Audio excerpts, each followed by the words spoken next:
2-1. Recording in progress. All right. Greetings and welcome to another episode of the Unnamed Bracketology podcast. My name is Kerry Miller, joined as always by my good friend Graham Dorn. We're recording in your house for the first time this season, getting the lay of the land for where we're going to watch the Super Bowl in 6 days. Maybe we'll do a podcast right after the Super Bowl. Who knows? But no. All right. Well, won't drink. So we're going to go through the whiteboard today, which I posted, and I think you did your 8 columns, whatever. What do you even call yours? Just Tournament chances. tournament chances. All right. It's the same thing. You just have more columns. But we'll go through league by league, the 5 main conferences. Maybe we'll hit on the mid majors a little bit, although that's what we did on our last pod. But let me figure out how to share screen. We're going to mostly do that, so you don't have to see us sitting just awkwardly right next to each other here. There we go. There is that beauty that always goes viral. I don't know why people love whiteboards. I wish I had figured that out like 10 years ago. I'd have been doing this a long time ago. All right. We'll start in the ACC after I crack my drink here. But I think the ACC is it's a nice little bell curve, right? 8 teams total.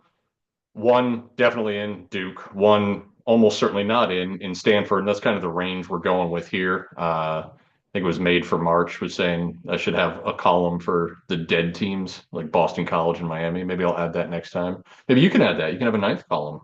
But I don't think there's really much argument on any of these from anyone. Maybe argument that Stanford is even on the board. But the bubble teams are definitely interesting, in particular SMU. And I got the ACC's team sheets here. How are you feeling about, well, before I click on that, between the 50-50 odds teams, Pitt and Wake Forest, and the one big win away teams, which I should have put an asterisk on SMU because they don't have a big win opportunity to get. But of those 4, anyone in particular, aside from SMU, we'll definitely take on the Mustangs, but anyone on there you want to talk about? Well, I think, SMU is a very interesting team to talk about. Wake Forest is also a really interesting team to talk about. They don't have the best efficiency metrics in the world. I don't think that's a surprise to anybody, but they've kept an incredibly clean record throughout the year. And in particular, 1-6 against quad one isn't going to knock anybody's socks off, but it's a pretty good one beating Michigan on a neutral court. So I think when I look at Wake Forest, I look at them as truly on that cut line right now. What may be a problem for them moving forward is they have won a lot of close games, and they've even winning a lot of close games, it's been just enough to get them to that cut line. If the luck doesn't go their way down the stretch, will it be enough? And I don't know that it will be. I agree. And looking at Wake Forest's resume right now, I mean, they're kind of St. John's-y. They just played a few more quad one opponents. And obviously the difference is St. John's is way better at actually winning convincingly when they do play these lower seeded teams. Like you said, Wake Forest just has that one win over Michigan, and that's pretty much it. But no bad losses. I think they're going to be my second to last team in tomorrow morning. Pittsburgh was going to be, but they're currently down by like 20. They'll be falling out and probably not coming back because that'll be a quad 3 home loss. That is no good. But SMU is baffling to me. I don't know what to do with them. I want them to not be on the board at all, but their metrics demand that not be the case. They're top 60 in everything right here. This part, not so much important, but 51 resume average. They have to at least be in consideration, even though they've done nothing. What do you think SMU needs to do the rest of the way? We can pull up their schedule here, but I know they don't play Duke, they don't play Louisville, they don't play North Carolina. I think they get Pitt and Clemson at home. Yeah, I think analyzing the schedule moving forward, they need to take care of business, obviously, with the easier games like Virginia Tech away. But you get a lot of games that are actually kind of difficult, don't look so much on paper, like at Notre Dame. That's a tough game. If they go to Stanford, they're actually half-point underdogs to go to Stanford. But I look at what SMU's got ahead of them, and I think the key for them will be not just beating Pitt and Wake Forest at home, but they've got to land that Clemson win because they need one quad one win that they can point to and say this is a tournament team. If not, it might actually be okay if Clemson drops out of quad one, if they sweep the Pittsburgh, Wake Forest, Clemson trio, and then they'll probably have to win at Stanford because without a quad one win, it's just a very steep uphill climb. That said, I think they could still do it. It's just got to be convincing at that point. So right now they're 500 against quads one and two with no losses in quads three and four. If they can keep that up and maybe get, I don't know, 2 or 3 games above 500 versus quads one and two, even if they didn't have that Clemson win being a quad one game, it might be enough at that point. I think if they don't win out, they don't get in. I think they are, was it 2018 Nebraska? The team that went 13-5 in the Big Ten. Everyone's like, how can you leave out a 13-5 Big Ten team? Because you didn't beat anybody worth a darn. And I think, if SMU goes, whatever this would be, 8-1, 7-1 the rest of the way to finish 24-6, I honestly don't know if that's enough because they don't have the quality wins. I mean, even if they say they beat Clemson, they win at Florida State, which right now would be a quad one game. I don't know if it will be a month from now. The whole Leonard Hamilton factor will be interesting to see there. That'll be the final game of his career, final home game. I guess they'll still have the ACC tournament. But they're not going to have that statement win. And when they, not only do they not have the statement win, but when they had the chance for statement wins, they got the shit kicked out of them. I think that's going to matter to the committee more so than just a ballooned resume based on no quality wins. Yeah, I mean, the only take I would disagree on that is they're still quality wins, beating Pitt and Wake Forest. They might not be great quality wins, but they're still quality wins. And I think there's a certain point where you get so many good wins, not great wins, that it can kind of become overwhelming. And I think that could be SMU's path. Is just it's kind of taken the UVA example from last year to the extreme. Yeah. Of just winning so many decent games that your wins above bubble looks good, your strength of record looks good, and they would look good. Like, let's be very clear. If they were to even lose one of those games and win the rest of them, those wins above bubble and strength of record ratings would be really good. What wouldn't be so good is KPI, because KPI would be looking for that marquee win that they don't have. So I think it would leave the committee wiggle room to go whichever direction they want with it. But if SMU can beat Pitt and they can beat Wake Forest and go to Stanford and beat Stanford, at that point, maybe they lost to North Carolina. But what did they do against the rest of the bubble teams in the ACC? That might be enough to say, hey, you got to take 4 from the ACC out of 18, and we're that 4th team. I don't know if they'll say that. Not with this ACC. I mean, I don't think the committee will actually say it, but I think as much as the committee felt only giving 3 bids to the Big East last year at 11 teams, I don't think they want to be in the position of giving 3 bids to an 18-team ACC. What do you think SMU's resume average needs to be, right? Because the record was, the highest one was Rutgers, 57.5. But Rutgers had, what, 5 quad 1A wins, 6 quad 1 wins? Like, I feel like SMU, they have to figure out how to get their resume average up into, like, the 40 range. Because the Louisville team, 2021 maybe it was, they were like a 39.5 resume average. I think that's the highest that's ever been left out. Highest, lowest, whatever. The best, 39.5. And that was in a shortened season as well. But they're at 51 now. I think they probably have to get up to 40. What do you think? Yeah, I think right around 40 is exactly what I think they would have to do. Because it's not going to be good enough to be like 46 because they don't have the marquee win to back it up. So I think it's going to be their resume metric average would have to be above the actual cut line to show they really belong because without a marquee win, they just don't have that tandem going.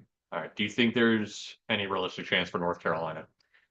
Realistic? Mathematically, yes. Yes. I think they will, though. I absolutely don't think they will because I think they need to beat Duke at this point. Yeah, I agree. I think they almost have to win out. All right.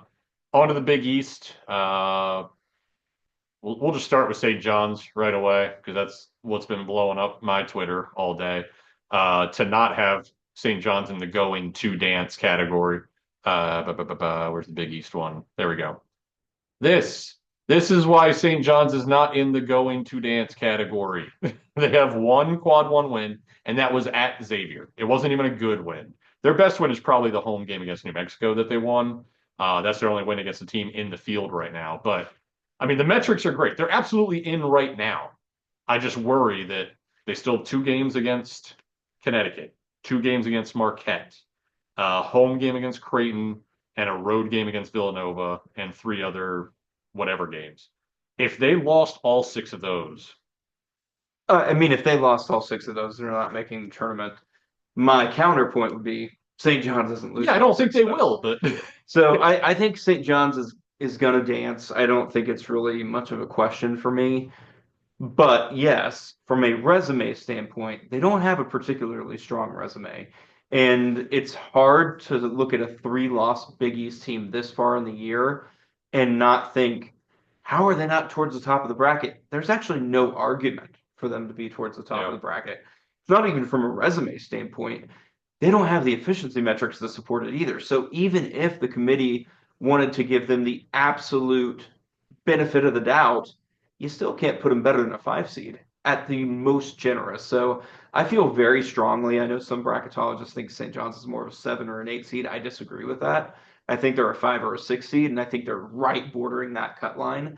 But for me, I think St. John's has to pick up a few quality wins before they climb above anywhere above a 5. yeah, I have them at 21 overall. So they're my top 6 seed. I don't like, I know I put them in that category and everybody thinks that I'm like this St. John's hater. I think they're a very good team. I mean, I remember watching them lose to Georgia and being very surprised by how that happened. That was just an ugly game, but I think they're in great shape. I just don't think they like. I'm not going to put a team with one quad one win in there when it's not even a good quad one win. Um, Marquette obviously very solidly in 11 quad one, 2 wins. What else we got? Creighton and UConn in the in for now. Yeah, Creighton or excuse me, Connecticut. I had like 38 before their win over Marquette. Now I have them back up to like a 7 or an 8 seed. Creighton's right in that same vicinity. Xavier, that's the only team that I have on the bubble for here. I believe I don't have any. Oh yeah, that's my one dash area and the one big win away. So Xavier, what do you think they need to do the rest of the way? Because they at least do have that one. Who's their quad 1A win? They won at Marquette, Yeah, and I think they good. need to probably add at least one more quad one win, but probably two. But I do think Xavier is an interesting team because they've actually played very well down the stretch, and I think the committee could potentially really favor just the eye test. I know there's no eye test anymore, but if you're a committee member, from a qualitative standpoint, the numbers might not back up how well they've actually played. They took St. John's to overtime. They really very easily could have won that game. And how different do we look at Xavier if that goes the opposite direction? Even playing at Creighton, they were competitive in that game. I just think if you look at the way Xavier's been playing, I think the committee will want to give them the benefit of the doubt if the resume is there, just because they look the part of a tournament team down the stretch. Yeah, they've definitely looked better the last few weeks. I mean, looking at the schedule here, like the big thing is all they have left is the home game against Creighton. Already played both games against Connecticut and Marquette. Do you think I mean, you said that they'll think that, oh, you got to have a fourth team from the ACC, but I know we've talked about this before. If it's close at all, they're going to give the Big East team the benefit of the doubt this year after last year's debacle. Um, so where do you think Xavier needs to be realistically to get in? I mean, what do they need to do down the stretch here? I mean, they have to beat Villanova. They almost have to win out. I don't know that they have to win out, but I think they need to beat both Villanova and Creighton because they need to show they can beat not just a tournament level team in Creighton, but that they can handle business against teams that they should beat, like Villanova. I don't think the committee will really care if they drop a Butler home game or lose at Butler or something Yeah. like that, maybe even Providence at home. Those are probably okay with the committee. They need to beat both Villanova and Creighton to show that they're good enough to make the tournament. Because everybody can slip up every once in a while, but I don't think they have the grace to lose to either of Villanova or Creighton. It's always funny how that works. Like it's okay to lose to Butler. Like like with St. John's, right? If they go 3-6 down the stretch, but three of the wins are against the good teams and the three losses are to less, like that's better for them than if they were to just not suffer a bad loss. Like at a certain point, you just need the quality wins. It's not so much the quantity of the losses. And yeah, Xavier probably is one of those teams. I agree that if they were to lose at Butler, that's not the end of the world at all. I mean, that's not a bad loss. It would probably make it a quad one loss. It might bump Butler up enough, but it wouldn't get Butler in the conversation, though. I don't think they're anywhere close. Villanova, Georgetown, do you think either of them have? I think I'm even generous there and having them in I that dropped category. both of them off even my long shot category and my tournament chances. I don't think either one's in play anymore. Not even among the 8 categories. Okay. No Villanova, no Georgetown. I'm too generous. All right, Big 12, Houston, Iowa State, Texas Tech, Kansas, Arizona, definitely in. Baylor and West Virginia also definitely in at the moment, now that they both picked up wins. West Virginia basically ending Cincinnati's season. We won't talk about Baylor's win. I won't break your heart. You need to save yourself for the Iowa State Kansas game coming up in a few minutes. What about these 50-50 teams? Because I didn't even realize this. BYU was my first team out. Well, they're not going to be anymore. They'll be my last team in because of Pitt. I had BYU, UCF, and Arizona State as my first 3 teams out. I didn't even realize that until I went to write these in here.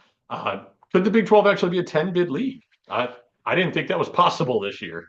I don't think it's possible either, but I do think BYU right now is barely in the tournament, and UCF and Arizona State are barely out. But long term, I like BYU's chances a lot long term. And I specifically think UCF has a better chance than Arizona State, even though the predictive metrics tell you they're basically the same team. I'm not really buying that one. I know Arizona State has twice as many wins against quad 1 and 2, and they've actually won road games Yeah. against tournament teams. They beat St. Mary's, they beat New Mexico. Those are both looking like very good wins away from home. And they went to Morgantown, beat West Virginia. But I look at UCF and I think they're actually just playing well.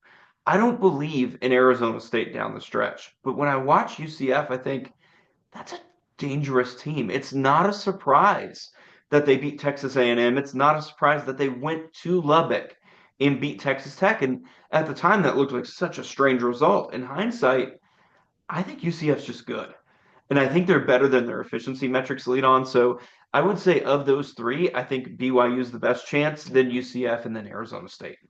I agree. I think BYU is not only going to get in ultimately, even though I just barely had them out, I'm about to just barely have them in.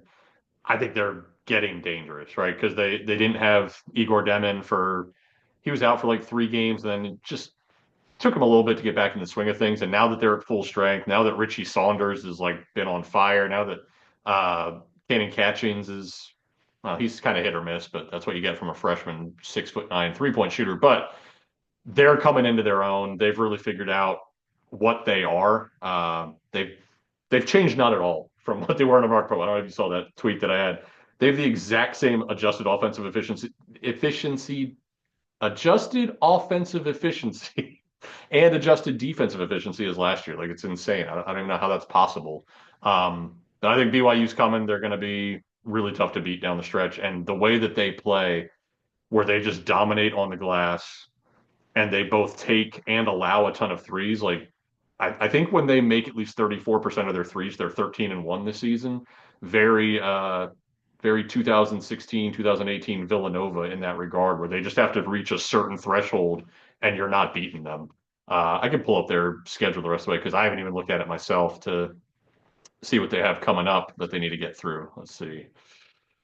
Well, that's not looking pretty. 2 games against Arizona. Well, it's a really tough stretch, but that's in my opinion, that's a good thing for BYU. Yeah. BYU doesn't have the quality wins. They need them, and I think this is a really good chance for BYU to prove that, especially because it's the perfect combination of quad 1 games that you should probably win most of. Like you look at Arizona at home, if you're truly a tournament team, you should beat Arizona at home. That's a tough game, but you should win that game if you're truly a tournament team. At Cincinnati, another game you should win if you're a tournament team. So I'm looking at that. Kansas at home, at Arizona State, home to West Virginia. These are wins for a team that should make the tournament. And I think it's a great opportunity down the stretch for BYU to get wins versus tournament teams, prove they belong.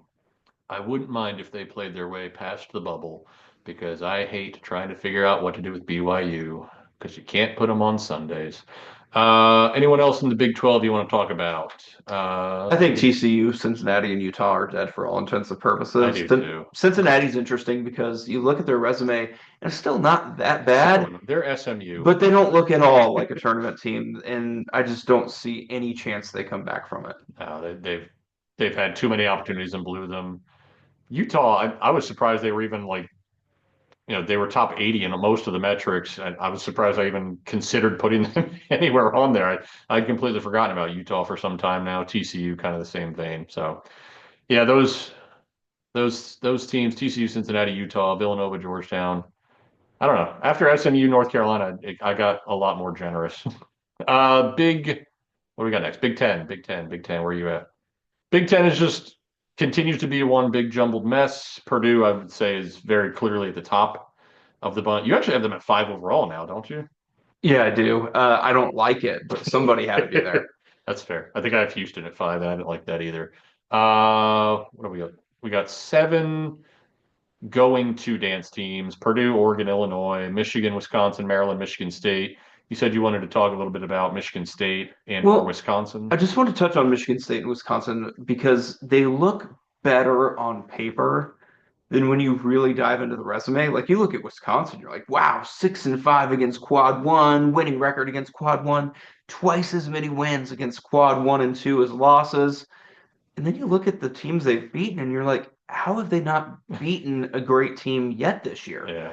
And I mean that in all seriousness. Like they don't have a single win this year that really stands out. They beat Arizona at home, but what did we just talk about? If you're a tournament team, you should beat Arizona at home. That was also like one of the ugliest games of all time. There were like 83 fouls called. I don't even think I'm in, or 83 foul shots. I think there were 47 fouls. It was so stupid. Like I'm not trying to minimize it as a quality win. It's of course a Right. quality win, but there's no marquee win there. Like I'm not seeing a single win over a team that's a top three seed, regardless of location. If you look on, have they beaten any team that's a top five seed away from home?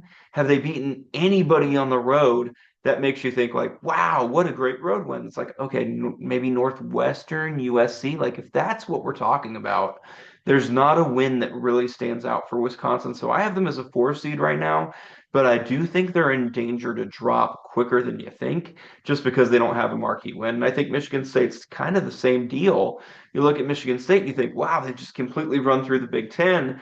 And then you look back and you say, well, I don't know that they have a marquee win. Yeah. They beat Illinois at home, but again, that's a home win. So if you're It's also Illinois, the most schizophrenic team in the world. yeah, I don't look at Michigan State as having that one win that really stands out. So I actually have Michigan State as my top 4 seed.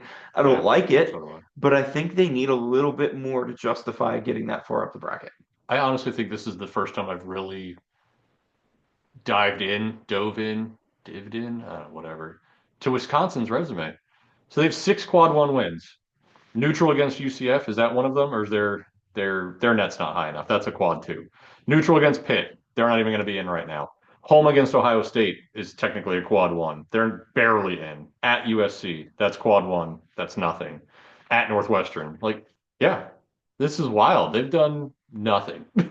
I think I had Wisconsin as a 5 seed, And and I don't even love that. when we're looking at resumes, it's everything, right? Like so 6-5 against quad one does matter, Right. but it's not what people think it is. That's like not that that's not the end all be all for everything. Your net rating isn't the end all be like there's just you have to consider every single factor, every game, and you have to actually look at what the teams have done because the numbers only get you part of the way. The numbers point you in a direction. From there, you've got to figure out who this team is. That's the other one. At Rutgers, 75 net. Definitely not in the tournament. Oh my gosh. Wow, yeah. It's Arizona or bust for Wisconsin. What about on the bubble though? Because Wisconsin's definitely in. It's just whether they're seeded as highly as their resume suggests they might be. UCLA, they're pretty solidly in. What what is it? UCLA's hosting Michigan State tomorrow. That'll be an interesting one. Michigan State, I've mentioned this before, but they're 9-1, the Big Ten. They've only played one of their 9 toughest games in conference play. Like they could, And where was that game? yeah, at home against Illinois. It was probably the least difficult of their 9 toughest games. They still have 2 against Michigan. I'm pretty sure they play at Purdue. They play a rematch at Illinois. They still have to play Wisconsin. I mean, they could be in trouble. I thought about putting Michigan State in the in for now, just because of how much is coming up on their schedule and the fact that all they have is that Illinois win. But I wasn't feeling that crazy because I do have Michigan State as my top 4 seed. I thought that would have been a little ridiculous, but I could see them crashing and burning if they're not as good as their record suggests they are. Yeah, kind of going a little bit further down. I think Nebraska, USC, and really Ohio State are all true bubble teams. Yeah. Totally agree on the 50-50 odds there. I actually have all 3 of them in right now. I know USC, if you look at their metrics, they don't look like they should be in. But wow, USC has some really good wins. Those 3 wins in quad one are 3 very good wins in quad one. So again, the metrics and the numbers can sometimes be deceiving. You got to look a little bit further into it. I think once you start looking at like Iowa, Indiana, Northwestern, Penn State, I'm not really buying any of those teams to make the tournament. I think Iowa and Indiana have the best chances of those 4. But I really think the focus should be on Nebraska, Ohio State, and USC because I think those are the 3 teams where you're probably going to see 2 of those teams make the tournament. I agree. Let's take a quick peek at Indiana's schedule, though, because they have been a constant talking point for the Mike Woodson pink slip watch. They've lost 5 of 6. That much I know. What do they have coming up? At Wisconsin versus Michigan, at Michigan State versus UCLA versus Purdue. I mean, they could lose all 5. They're supposed to lose all 5 of those games. And I mean, the big warning sign right there for people that don't follow this stuff quite as closely is home underdogs to UCLA and Michigan. If you want to make the tournament, you shouldn't be a home underdog to Michigan and UCLA. No, That's not to say those aren't 2 very good teams. They are 2 very good teams, but tournament teams shouldn't be home underdogs to those teams. Are these all 5 quad 1 games? Certainly at Oregon is, and technically for now versus Ohio State is. So I think they have 7 quad 1 games left. And their resume is clean, right? If they had beaten Purdue on Friday, they're absolutely would have right changed now. everything for them. Where are we at there? There they are. Get rid of here, USC. So they have no losses outside of quad 1. Obviously, if they lose all 7 of those games, they'd be 2-15 against quad 1. That's not going to be enough. But let's say they go 3-4 in those games. Is that enough? I think 3 and 4 probably would be. Finish with 13 total losses. I think 3 and 4, given the quality of competition they play down the stretch, might actually be. Well, assuming they beat Penn State and Washington. Yeah, so 5 and 4 to finish, whatever that would be. I think it probably would be enough. Just because it's the quality of the teams they play, I think would be good enough. That said, again, they're home underdogs to UCLA and Michigan, so it's not looking good. Yeah, no, I agree. I think Indiana should be dead, but they're still, man, sub 50 resume metric is wild. And then, of these teams, none of them is really alive. Rutgers is getting interesting, even though Dylan Harper has been out, but they just have too many losses at this point. And then the SEC, which is mostly in, of the 11 there in going to dance in for now, you wanted to say something. Ole Miss and Mississippi State. Yeah, they're getting very interesting. Yeah, I think with Mississippi State and Ole Miss, they both did so much early in the year that it looked like they were going to cruise the tournament bids. And we're really thinking maybe they're going to get like 4 seeds, maybe even possibly up to a 3 seed. And now I think both of them should just be hoping for a middle tier seed because they really do look like teams that in the SEC, if you don't play well down the stretch, you could pile on losses really fast. So I think both of them are going to be tournament teams. I don't have much doubt about that, but the door is now ajar. If things went really south really fast, maybe possibly it could go down as a non-tournament team. And Mississippi State in particular, I think is more prone to that because they don't have that standout marquee win like Ole Miss does when they went to Florida and won in Gainesville. All right, they at least Tuscaloosa and Alabama. Yeah, Mississippi State at least won at Memphis, but even that, it's I not. mean, It's so did not. Arkansas Yeah, State. And I don't mean to minimize that, but it's true. Like, we've seen Memphis play. The difference between winning at Alabama and winning at Memphis is completely different. And I think the committee, if both of those teams fade down the stretch, I think Ole Miss winning in Tuscaloosa is such a big yeah, win that it's probably going to get them in, really, regardless of what they do from here on out, absent like a complete catastrophe. Mississippi State, though. I don't know that winning at Memphis will be their saving grace. right. So I think winning at Memphis looks better if you're looking at it from a projected seed than like the actual quality of the win, because Memphis is like 50th in the net, 50th on Ken Palm, probably more like 40th, but whatever. It's not it's not that marquee of a win. Same with at SMU. I mean, as far as the metrics are concerned, that's the same. Winning at SMU is the same as winning at Memphis, and that's not really that good of a win. So this is kind of similar to what you were alluding to with Wisconsin, right? You don't have that fantastic win to support you if you do start to fall like Mississippi State has in the SEC. I mean, they went from right before this game against Kentucky, I was like heading into that, I was saying whoever won was going to be my last two seed, most likely. I mean, obviously there were other variables in play, but Mississippi State was right there on the two line, and now I have them, I think, at 28 overall. Like they've dropped five seed lines basically in 3 weeks, and the schedule is not going to relent in the SEC. That's for sure. They already played their game against South Carolina. Uh, they eventually get LSU at home, but they could easily lose all six of these next games right here. Um, so what are they overall? Quick math: 16-6.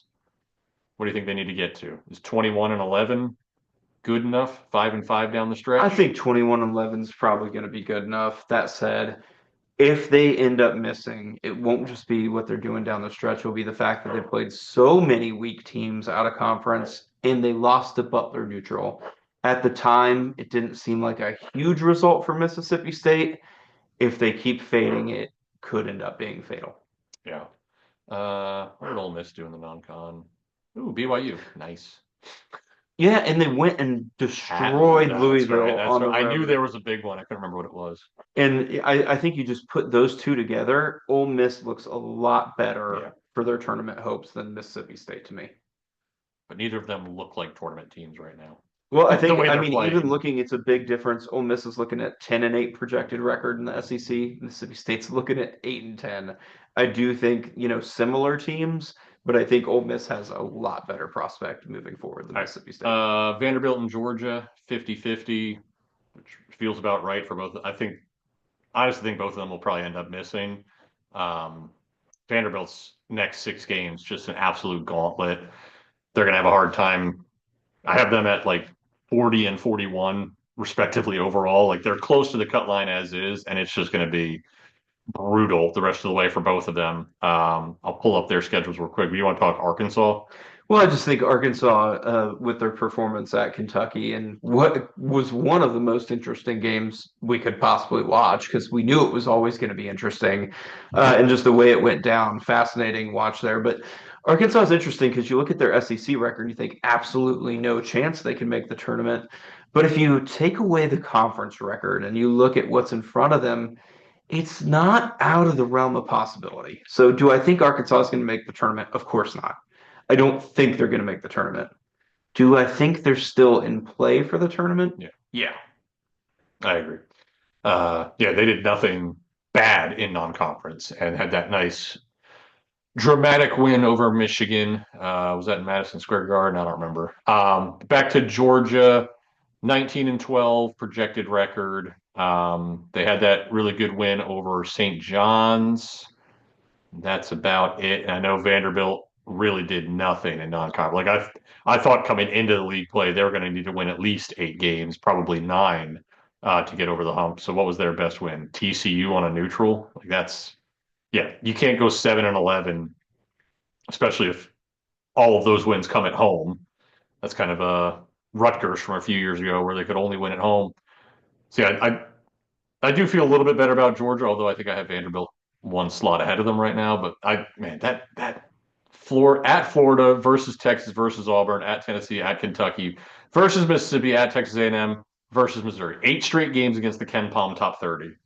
Yeah, and I mean they need those Arkansas and probably Georgia games at the end of the year, and they're probably going to be dead tired Right. from what they've just faced. Yeah, they almost have to win 2 of those 8 and the Arkansas and Georgia games too. That may well be just an elimination game at the end there. Or Georgia, what am I saying? Vanderbilt at Georgia. That could be a super bubble game. Do you have anybody else? LSU. I don't know what my rationale was for some of these non-zero chance teams, but I mean they're like The metrics are still okay. right? I think you could argue non-zero if they were to John absolutely surprise down the stretch, but realistically, that's part of the problem with being in the SEC is they're not going to do well enough down the stretch given the schedule. Yeah. Anybody in the mid majors, which I love this, my favorite tab. So Memphis going to dance. Where do you have Memphis now? I think I have them as my last 5 seed. I think they're a 5 or a 6 seed to me. I don't think they have enough to be a 4. I think they're my last 4. But I mean, I could see the resume if you look at it saying 4. I just don't think the committee would want to keep a team like Arizona or Texas Tech off the 4 line in favor of Memphis simply because they just think they're not as good. Yeah. I mean, it's literally that simple, I think, for why the committee would probably err with a team like Arizona over Memphis. The eye test with Memphis is not resonating right now particularly well. St. Mary's got that big win over Gonzaga on Saturday night. I think they are pretty solidly in. New Mexico blew out Utah State on the road. I believe I have them at 34 and 35 overall now. They're both somewhat safely in, but not particularly. Yeah, I would say for New Mexico, Utah State, and San Diego State, that trio, I actually have all 3 of them back to back to back on my seed list.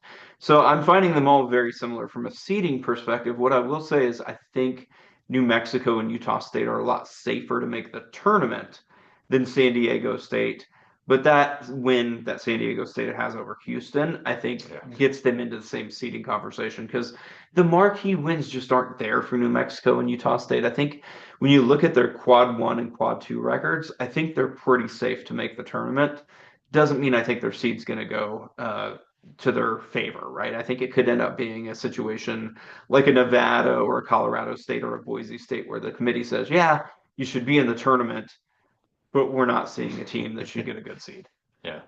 Never assume that the Mountain West is going to get the benefit of the Well, doubt. I mean, let's look at their efficiency profile. I don't think it's being unfair when you look at Utah State 45 average, New Mexico 43 average, San Diego State 50 average.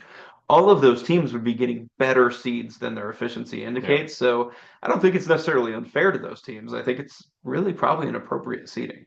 Gonzaga now, definitely the most interesting of the teams in this group. I have them as 50-50 for now. I think I have them as a 10 seed at the moment, which if all you look at is the net rankings every morning and Ken Palm every morning, you think that's absolutely insane for them to be a 10 seed, but this is pretty brutal. They've lost 6 of their last 7 games against the Ken Palm top 100. Like they have not been a tournament team since Thanksgiving. And you were on Gonzaga was it the UCLA loss where you were like, well, they're not getting a 1 seed now, and then they've dropped like 4 more games since then. I think they're very much in danger. They still have 2 games against San Francisco, who I think is actually getting very interesting in a hurry. And the home game against St. Mary's. I think they can only afford to drop 1 more game and be safely in. If they were to lose at San Francisco and either at Santa Clara or versus St. Mary's, like if they drop 2 of those last 3 games, I think they're probably out heading into the West Coast Conference tournament, which they will probably end up winning anyway. Yeah, I still feel good about Gonzaga just because I think they're a good team, and I think the results will eventually bear that out.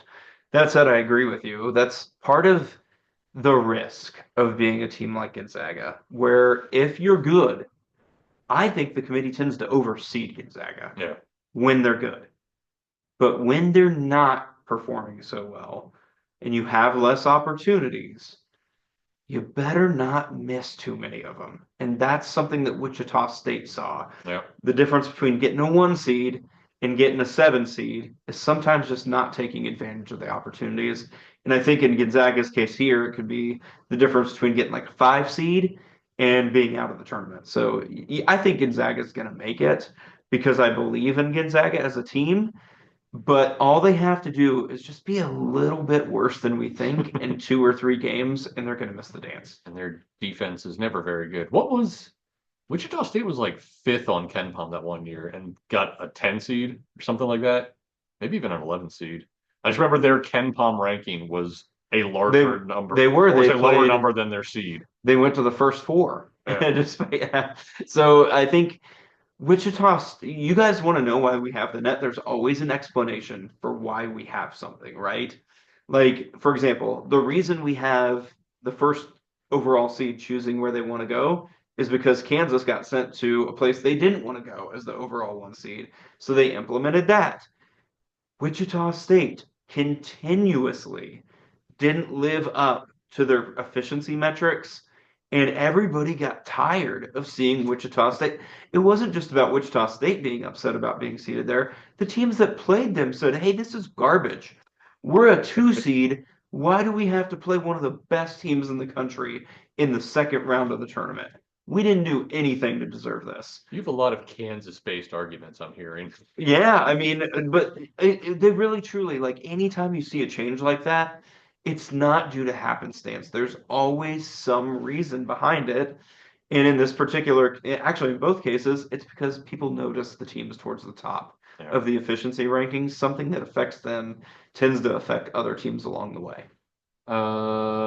Drake and UC Irvine, they're intriguing for bubble purposes, even though they're really doing is winning games that nobody's paying attention to. But I think they're both up to 20 total wins now. I like Drake better of those two. Yeah, I because definitely of do as Andrew well. win. To me, that's Yep. a big difference maker. Do you think if UC Irvine wins out and then loses to UC San Diego, I think they would be 30. I think they'd 30 make and the 4. tournament. I do. I just think it would be a great example of why did the committee start wins above bubble as one of their metrics. Mhm.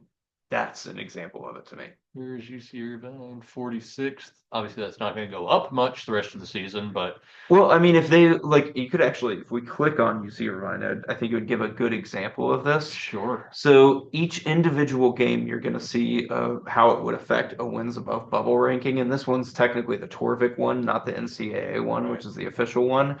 But here you see all those little, 0.29, yeah. 0.10, those start to add up pretty good. And all of a sudden you're like, hey, we go from 1.4 games above bubble to 2 games above bubble. So I think, even if they were to drop a game at that point, they're still probably somewhere around 1 game above bubble, which I think would probably be enough to get them in.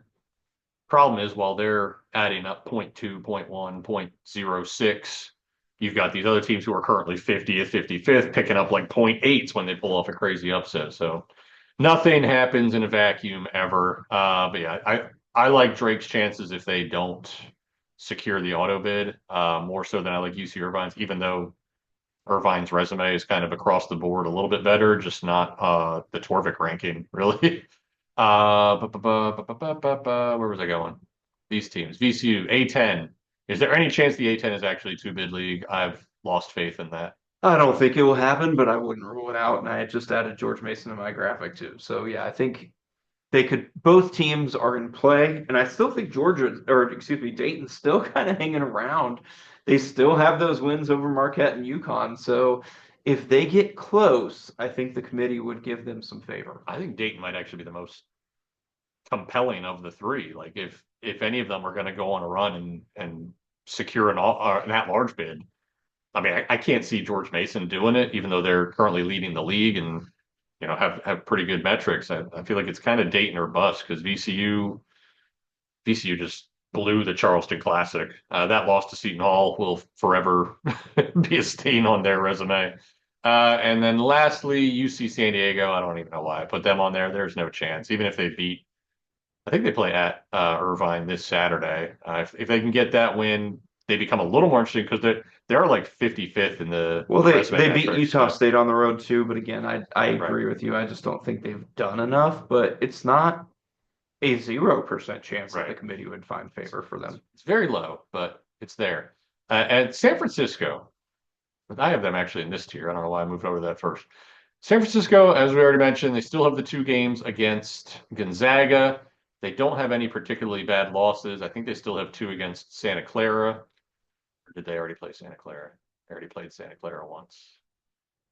Opportunities abound, I think, is the key because they don't have anything close to a tournament resume right now. They got to But beat St. Mary's on Thursday. yeah, I mean, the St. Mary's at Gonzaga, at Oregon State, home to Gonzaga. You win those 4, you're probably making the NCAA tournament.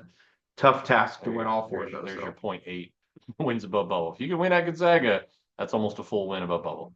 All right, well, we better wrap up because Kansas and Iowa State's tipping off, and we're about to lose Graham for good. And how do I unshare? Stop share. There's a button. All right. And we're going to try and go twice a week now. It's been a little while since we've done one, but now it's February. It's business time. So hopefully we'll be back on Thursday, and then we'll be watching the Super Bowl here. And until then, take care.